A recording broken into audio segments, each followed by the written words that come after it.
All right, finally, we get to the packet lesson. Hey guys, thanks a lot for watching those pre-lessons. They're going to pay off big time. I promise they really will. All right, so this is supposed to say y equals sine of x, and I've already done all of this, and that's the value of the pre-lesson. So we already know that the basic sine function, remember it starts by going through the origin. It's a great memory tool for sine. Just get used to it. And we know that the regular normal amplitude is 1, so we go up to 1, back to 0, down to -1. I'm going to stop right there. I guess we could, well, let's stop right there. So this one, we're going to go down to, this is -1, down to -1, and then back to 0, and then back up to 1. And I mean, I could keep going, but there it is. And again, just to review a few things, what is this? That's the amplitude, okay? That is the amplitude, and that is 1. Now, we could have figured that out right away because we know from our pre-lesson that the formula is amplitude is the absolute value of A, which would have been the absolute value of 1, which is just 1. That's just making life difficult. You can just look at it and go, hey, amplitude's 1. Now, the period, remember the period formula. The period formula is 2 pi all over the absolute value of b. Well, the invisible b is right there, and that's a 1 as well. So here's my little a, and here's my little b, and if I was to put a 1 in there, I'd get 2 pi. Don't forget, this is the normal period over 1, which is just 2 pi, which, I mean, you already knew that. So if you're on a test or a quiz and it says, hey, what's the amplitude of this? You'd say, oh, it's 1. What's the period? Well, because that's a 1, it doesn't change it. We know it's 2 pi, or you can just use the formula and figure it out. All right, anyways, let's look at the drawing and say, where is that 2 pi? Well, I like to pick it from -pi to +pi. And if you guys would kind of follow me on that habit, it's going to help us when we talk about horizontal translations and horizontal stretch and shrink and stuff like that. It's just going to make our lives a lot easier if we're on the same page. All right, let's go to cosine. Just a quick review now. Here's my A. That means my amplitude is 1. There's my B. You know what that means? It means my period is 2 pi. You just know it because that's the normal period for sine and cosine. The difference is cosine, remember what I said, start over here and you go around the origin. Remember sine, you go through the origin.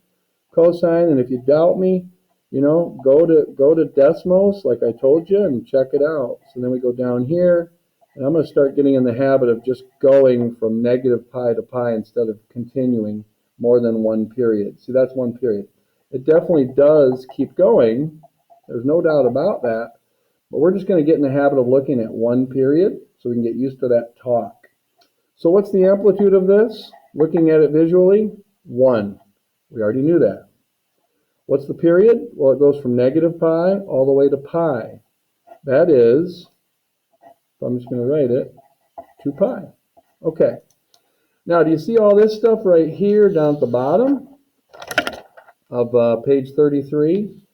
Yeah, we're going to use our own language. We're already talking about this, and we're talking about this. This is true, but I'm going to ignore this because I think too many formulas can almost confuse. So let's just attack, okay, based on what we've done. So now look at the instructions for these sample problems. It says state the amplitude. Notice, state. All you got to do is look at this and go, hey, there's my A. So guess what? My amplitude for this problem is 1.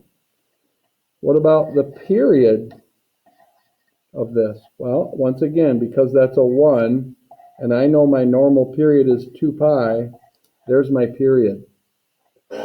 But then it says graph 1 period. So, all right, back to the habit I've been trying to encourage you guys to do. Cosine, how do we know to get started? It's like a bell, and it goes above the origin, and it comes down here, and it comes down here, and then it goes to pi like that, and it goes to -pi like that. You'll get used to it after you do a few. To me, it just looks like a bell, okay? Or a hat, or somebody's hair. That's cosine. And we're done. We're done. Okay? Let's go on to this one. What I like about this is we can just build off of this one, and that's what they're doing. So now we know the amplitude is going to be 1/2. 1/2 of what? The normal cosine graph. Well, what's the amplitude? The amplitude's 1. And notice this is a 1. So all it means is this point, you know how it's 1 unit down? It's only going to be a 1/2 a unit down from that same spot. So I know it gets a little tight in here, but it's right there. This point right here is up 1. It's only going to go up a 1/2. This point right here is down 1. So it's only going to go down a 1/2. And then you've got, it goes like this, like that. And you can see what it does in one period right there. It's just flatter. So what would we say? We would say it was vertically shrunk by 1/2. Now, if somebody wanted to say by 2, you're correct also. Every time you use the word shrunk, you're free to use 1/2 or 2, because somebody says multiply by a 1/2, somebody says divide by 2. Those are the same things mathematically. A little confusing, but you'll get used to that. Let's go on to this next one.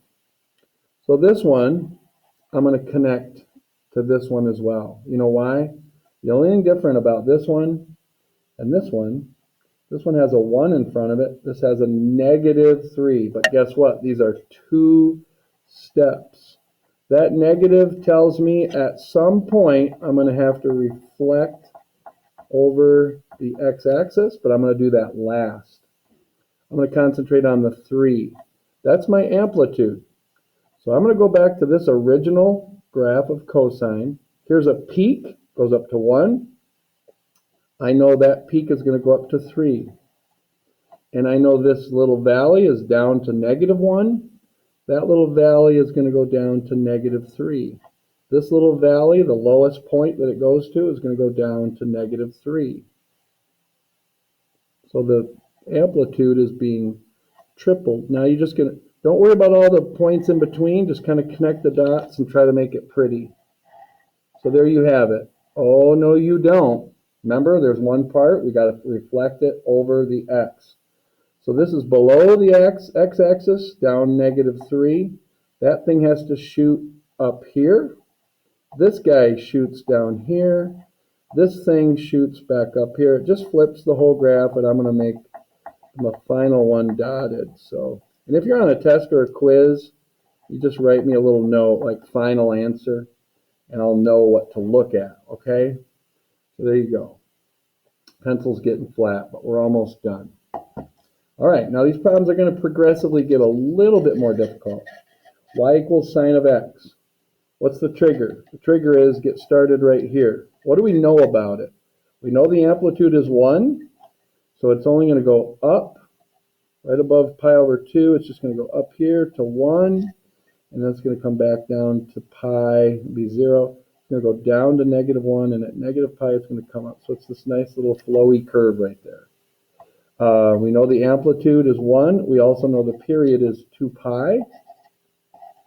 And that's what we would refer to as the normal sine curve. You've seen it a few times, so this should start kind of thinking, okay, I think I get this memorized.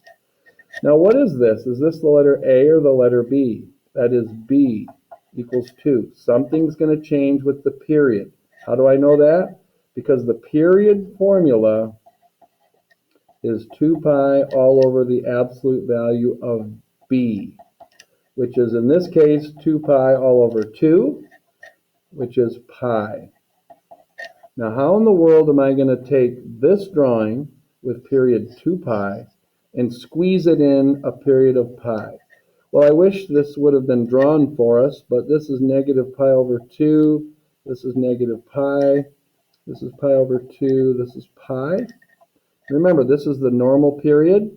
So if this is the normal period, and these are the walls, remember my trash compactor story from Star Wars? You got all the Luke and, oh no, what's her name? Princess Leia and Chewbacca, they're all getting killed, but no, they survive because the walls stop coming in. So the walls are going to come in, the walls are going to come in because it's been shrunk from 2 pi to pi.